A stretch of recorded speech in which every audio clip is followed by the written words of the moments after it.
تو میں آج ہی اپنے آپ کو موت کے حوالے کرنے کے لیے تیار ہوں۔ اگر مجھ پر یہ مصیبت کسی اور ذریعے سے ٹل سکتی ہے تو اس کے لیے کوشش کر لی جائے تو آپ لوگوں کا احسان مند ہوں گا۔ تم میرے پاس کچھ روز رہو گے لڑکے، اور تمہیں میرے احکامات پر عمل کرنا ہوگا۔ اس سلسلے میں واضح طور پر ایک بات کہہ دینا چاہتا ہوں، میں نے سخت لہجے میں کہا۔ کیا؟ رامانندی نے سوال کیا۔ پہلی بار جب مجھے حکیم سعید اللہ کے پاس لے جایا گیا تھا تو انہوں نے بھی مجھے اپنے پاس رکنے کے لیے کہا تھا، اور پھر وہیں سے میری زندگی کا ایک بدنما دور شروع ہو گیا۔ حکیم سعید اللہ مجھ سے اس بارے میں تفصیلات معلوم کر رہے تھے، اور میری آنکھوں کے سامنے منحوس بوریا چرن ایک مکڑی کی شکل میں لہرا رہا تھا، اور پھر میرے ہی ہاتھوں حکیم سعید اللہ قتل ہو گئے۔ کہیں وہ کہانی پھر سے نہ شروع ہو جائے۔ ہو سکتی ہے، ضرور ہو سکتی ہے، مگر اب میں اس سے واقف ہوں، اس لیے ایسا نہیں ہوگا۔ اگر یہ بات ہے تو پھر مجھے آپ کے پاس رکنے میں بھلا کیا اعتراض ہو سکتا ہے رامانندی جی؟ تو بس ٹھیک ہے، نیاز آپ آرام کریں اور ایک ہفتے کے لیے اسے بالکل بھول جائیں۔ جو کچھ بھی بن پڑے گا کروں گا اس کے لیے۔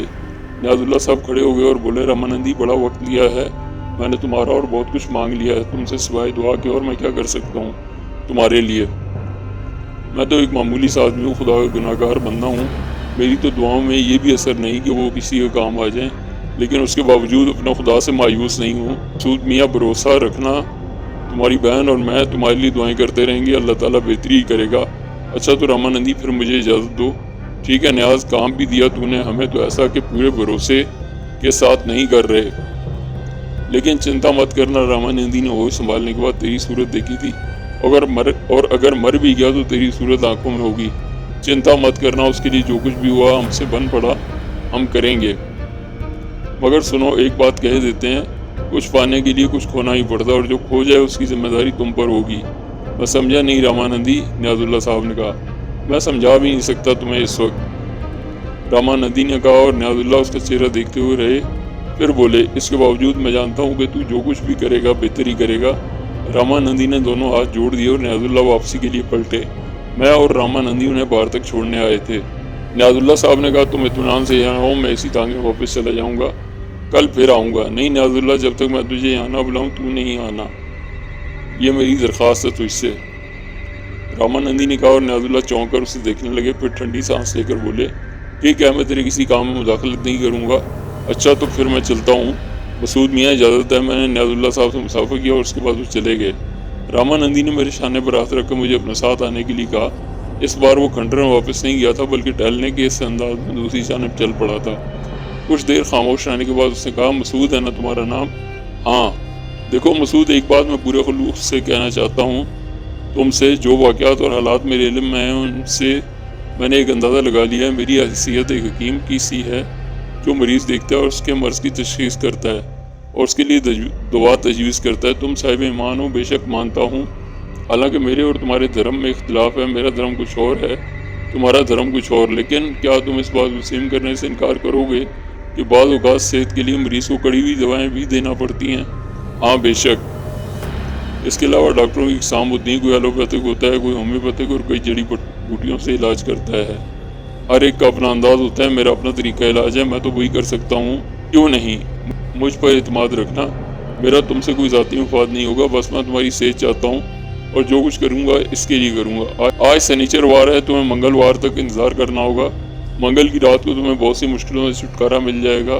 اس دوران تم یہاں رہو، جہاں من چاہے گھومو پھرو، کچھ فاصلے پر باغ ہے، اس سے پھل لگے ہوئے ہیں، کھیت بھی ہیں، مکئی پک رہی ہے، بھٹے بھون کر کھا سکتے ہو۔ میں تمہیں اپنے ہاں کی کوئی چیز نہیں کھلاؤں گا تاکہ تمہیں اس سے کرایہ تو ہو۔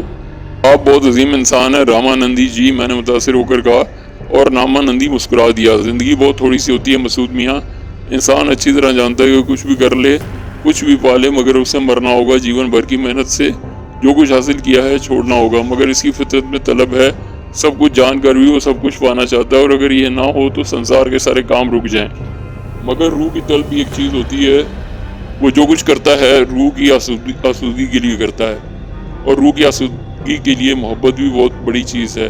نیاز اللہ اور میں ایک دوسرے سے بڑی محبت کرتے ہیں، ہماری یہ محبت ہمیشہ بڑی ہے، کبھی گھٹی نہیں۔ میں اس کی ایک ایک جنبش کا احترام کرتا ہوں، اس سے پیار کرتا ہوں، یہ ایک مثالی دوستی ہے۔ ہاں تم کہہ سکتے ہو، تم سمجھ گئے نا میری بات۔ میں تمہیں اور بتا دوں میاں، ڈرنا نہیں، بھوریا چرن جو کچھ بھی ہے میرے حلقے میں وہ تمہیں کوئی نقصان نہیں پہنچا سکتا۔ ہمارے بیچ معاہدے ہوتے ہیں، ہم ایک دوسرے سے نہیں لڑتے۔ ورنہ نقصان دونوں کا ہو جاتا ہے۔ ہمارے بیر آپس میں ایک دوسرے کے خلاف کچھ نہیں کرتے اور سارا کھیل بیروں کا ہوتا ہے۔ بیر ایک طرح سے ہمارے سپاہی ہوتے ہیں، اس لیے تم ایک ایک کوس کے بیچ جہاں چاہو گھوم پھر سکتے ہو، تمہیں کوئی نقصان نہیں ہوگا۔ ٹھیک ہے رامانندی جی، اس کے علاوہ رات کو جب بھی آرام کرو اسی کھنڈر میں کسی چھت کے نیچے آ کر آرام کرنا، کھلی جگہ کبھی مت سونا، بہتر ہے۔ منگل کو ملوں گا، اگر کوئی ایسی بات جو مجھ سے کرنا ضروری ہو تو کسی آدمی سے کہہ دینا، وہ تمہیں میرے پاس پہنچا دے گا۔ یہاں ضرورت مند آتے جاتے رہتے ہیں، ان سے زیادہ مت گھلنا ملنا، اور رات کو کسی جاب کرنے والے کے پاس مت جانا، وہ لوگ جو جوہڑ کے کنارے بیٹھے ہوتے ہیں۔ میں خیال رکھوں گا۔ اب میں جاؤں؟ رامانندی نے پوچھا۔ جی، میں نے کہا، اور رامانندی اندر کھنڈر میں چلا گیا۔ میں نے ادھر ادھر دیکھا اور ایک پتھر پر جا بیٹھا۔ دل و دماغ پر ایک سل سی رکھی ہوئی محسوس ہو رہی تھی۔ یہ جو کچھ ہوا تھا اس کے بارے میں کچھ سوچنا نہیں چاہتا تھا، لیکن دل و دماغ اپنے بس میں کہاں ہوتے ہیں، اور یہ بس ہے کیا چیز سمجھنا مشکل ہے۔ کچھ نہ کچھ آ ہی گھستا ہے دماغ میں، اس کا راستہ کون روکے گا؟ چنانچہ چشم تصور سے نیاز اللہ صاحب کو تانگے میں واپس جاتے دیکھا۔ دل نے دعا کی، خدا خیر کرے، رامانندی تو مضبوط ہے، مگر نیاز اللہ بھی بھوریا چرن کی کہانی سے واقف ہو گئے ہیں، کہیں وہ کتا انہیں نقصان نہ پہنچائے۔ مگر کیا کر سکتا تھا؟ کچھ بھی تو نہیں کر سکتا تھا۔ سارا دن وہیں گزار دیا، تانگے آ کر رکتے تھے اور اس سے مرد عورتیں بچے اترتے تھے۔ رامانندی کے آدمیوں سے ملتے، پھر نہ جانے کیا ہوتا، واپس چلے جاتے۔ مجھے بھوک لگی اور میں باغوں کی تلاش میں نکل گیا۔ اس کے لیے مجھے زیادہ دور نہیں جانا پڑا، کوئی 100 گز دور چلا ہوں گا کہ باغ نظر آ گیا۔ سامنے ہی ناشپاتیاں لگی ہوئی تھیں، بس شکم سیری کی بات تھی، چنانچہ اس پر گزارا کر لیا۔ احساس ہوا تھا کہ باغ کے مالک کی اجازت کے بغیر ایسا کر رہا ہوں، لیکن اور کون سے اقدار نبھائے جا رہے تھے جو اس سے بچتا۔ زندگی زخم تو بن گئی تھی اور یہ زخم ہمیشہ بے کل رکھتے تھے۔ رات کو رامانندی کی ہدایت کے مطابق کھنڈر کے ایک کمرے میں جا گھسا اور زمین پر لیٹ کر سو گیا۔ دوسرا دن، دوسری رات، پھر تیسرا دن، رامانندی ایک بار بھی نظر نہیں آیا تھا، البتہ اس کے چیلے چانٹوں سے دوستی ہو گئی تھی۔ جاب کرنے والوں کو بھی دیکھتا تھا، رات میں کبھی باہر نہیں نکلا تھا۔ ہاں، اپنی مخصوص آرام گاہ میں کبھی کبھی راتوں کو میں نے بڑی بھیانک آوازیں سنی تھی۔ تیسرا دن بھی تمام ہوا۔ اگلا دن منگل تھا۔ اس وقت شام کو کوئی 7 بجے تھے۔ ناشپاتیوں کا ڈنر لے کر پلٹ رہا تھا اور کھنڈرات کے آس پاس لوگ نظر آ رہے تھے۔ سامنے ہی رنگین کپڑوں میں لپٹی ایک عورت اپنے بچے کو کندھے سے لگائے میرے آگے جا رہی تھی۔ اس نے میرے قدموں کی چاپ سنی تو رک گئی، اور جب میں اس کے قریب پہنچا تو اس نے مجھے آواز دی، مہاراج سنیے مہاراج۔ میں رک گیا، اس سے دیکھا، پچکے ہوئے گال، دھنسی ہوئی آنکھیں، پیلا چہرہ، چہرے پر عجیب سی ویرانی۔ اس کے کندھے سے جو بچہ لگا سو رہا تھا وہ بالکل سوکھا ہوا تھا، میری انگلیوں کے برابر اس کی پنڈیاں تھیں، باقی بدن بھی ایسے ہی تھا، سر بالوں صاف اور جسم کی نسبت بہت بڑا نظر آ رہا تھا۔ کیا بات ہے؟ میں نے پوچھا۔ اسے میری گود سے اتار دو، اس نے بچے کی طرف اشارہ کر کے کہا۔ کیوں اترتا ہی نہیں؟ میں اسے لیے تھک گئی ہوں۔ کوئی اور نہیں ہے تمہارے ساتھ؟ کوئی نہیں ہے، اس سے تھوڑی دیر کے لیے لے لو، میں تھک گئی ہوں۔ 1 سال ہو گیا، پورا 1 سال ہی میری گود سے نہیں اترتا۔ میں چونک پڑا، عجیب سے الفاظ سے وہ مجھے دیکھ رہی تھی۔ تم یہاں کیا کر رہی ہو؟ کیا یہ بچہ بیمار ہے؟ سوکھے کی بیماری ہے اسے، تم اسے لے لو نا۔ وہ آگے بڑھ کر میرے پاس پہنچ گئی۔ میں کشمکش کہا تھا، کیا کروں کیا نہ کروں۔ اسی وقت بچے نے ماں کے شانے سے سر اٹھایا، پتلی گردن گھمائی اور اس کا چہرہ میرے سامنے آ گیا۔ اس نے مجھے دیکھ کر ایک آنکھ دبائی اور اس کی آنکھوں سے سیٹی کی آواز نکلی۔ سیٹی بجا کر وہ شرارت سے مسکرایا، مگر وہ چہرہ کسی بچے کا نہ تھا، وہ ایک معمر آدمی کا تھا، اور معمر آدمی بھوریا چرن کے علاوہ کوئی اور نہ تھا۔ بھوریا چرن کا بدن ایک بیمار مدکوک بچے کا بدن تھا، مگر چہرہ مکمل۔ میرے پورے بدن پر کب کبھی طاری ہو گئی، رونگٹے کھڑے ہو گئے۔ انسان ہی تھا، خوف تو فطرت کا ایک حصہ ہوتا ہے۔ لاکھ سب کچھ جانتا تھا اور کافی حد تک ناقابل یقین مناظر کا عادی ہو گیا تھا، لیکن آپ خود تصور کریں، آبادیوں سے دور ایک ویران اور سنسان علاقہ جہاں چاروں طرف ہولناک سناٹا پھیلا ہوا تھا، وہ کھنڈر بھی یہاں سے خاصا دور، جہاں کیسی ہی صحیح کم از کم انسانی شکل کے لوگ نظر آ جاتے تھے۔ سامنے ایک پرسار عورت جس کے انوکھے الفاظ کی بچہ 1 سال سے میری گود سے نہیں اترا، اور پھر سوکھے کیکرے جیسے ہاتھ پاؤں والا ایک بچہ جس کا سر بھوریا چرن کا تھا مجھے دیکھ رہا تھا، چہرے پر خباثت اور شیطانی مسکراہٹ، پھر اس کی آواز اور اس کا انداز۔ دہشت سے برا حال نہ ہوتا تو کیا ہوتا۔ بالآخر بھوریا چرن کسی نہ کسی طرح میرے سامنے پہنچ گیا، اور رامانندی کا عمل پورا نہیں ہوا تھا۔ سارے دن گزر گئے تھے، بس ایک دن باقی رہ گیا تھا۔ اگلا دن منگل تھا، اور رامانندی نے کہا تھا کہ منگل گزر جائے تو میں ان مصیبتوں سے آزاد ہو جاؤں گا۔ میں نہیں جانتا تھا کہ رامانندی کیا کرنے والا تھا، لیکن ان دنوں تو تنکے کا سہارا ہی میرے لیے بڑی حیثیت رکھتا تھا۔ بھوریا چرن نے ایک بار پھر سیٹی بجائی اور عورت سے بولا، چل اتار دے مجھے اپنی گود سے۔ عورت نے اس طرح اسے جھٹک کر پھینک دیا جیسے کسی بہت بڑی سی مصیبت سے چھٹکارا ملا ہو۔